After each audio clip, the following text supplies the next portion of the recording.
thing about life is... Morning everybody, welcome to the channel. Now, it's been a while since I posted, but I'm out of retirement, nimerudi sasa.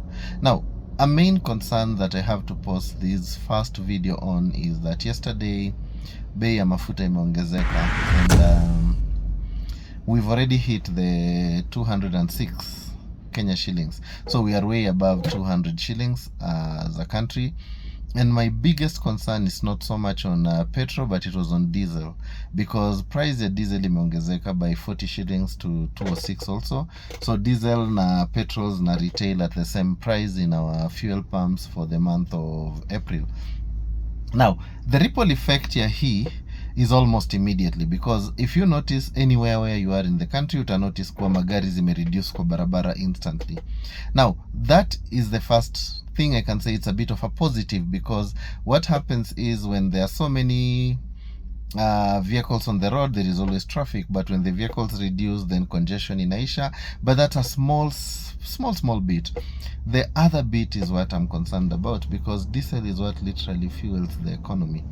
If you talk of the IPCs, the private power, IPPs actually, the independent power producers, almost all of them are using diesel. So one thing you'll notice also by the end of today is your cost of token is also going to go up immediately. So if let's say ulikuwa unachukua token ya 100 unapata let's say 9 units or 6 units thereabout, you'll notice around an increase in the price but a decrease in the tokens.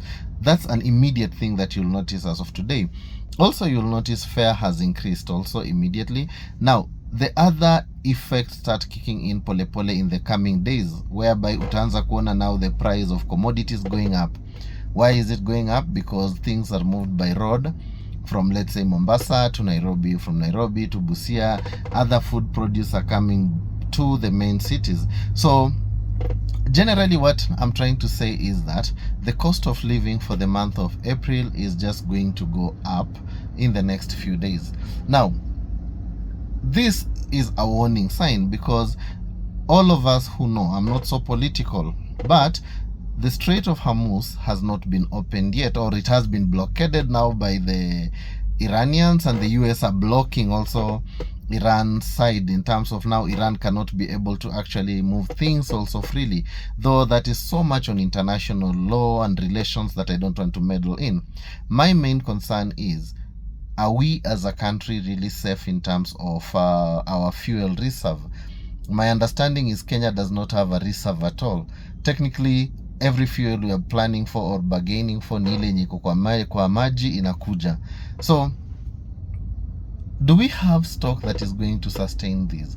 And if we don't have, my appeal to the people, to the relevant people, let me call them the relevant people, is it's time we became sober. I think we politicize so many things that we forget kuna life after politics. Because if we do not have fuel, and I understand that they talked about we have stock for 2 weeks. What happens after the 2 weeks? Because we need to start planning for contingency measures. And for the people, I understand jana jioni everybody was fueling full tank. That's a stopgap measure. Hiyo ni kama kidonda unayo, then instead of you treating the kidonda, unaamua kutafuta tu just elastoplast unaicover, but you've not treated it. So for me, I'm looking at it, even if you put a full tank, you'll use it for 1 week, then you're back to the same 206.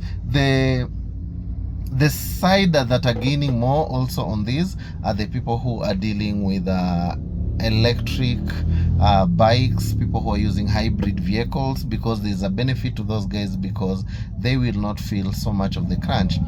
This discussion is so broad that if we stick by it, I'll have to be breaking it down slowly by slowly. So the first side was just to give an overview. My next video, I'll delve deeper into it. Welcome to the new series, The Economic Guide.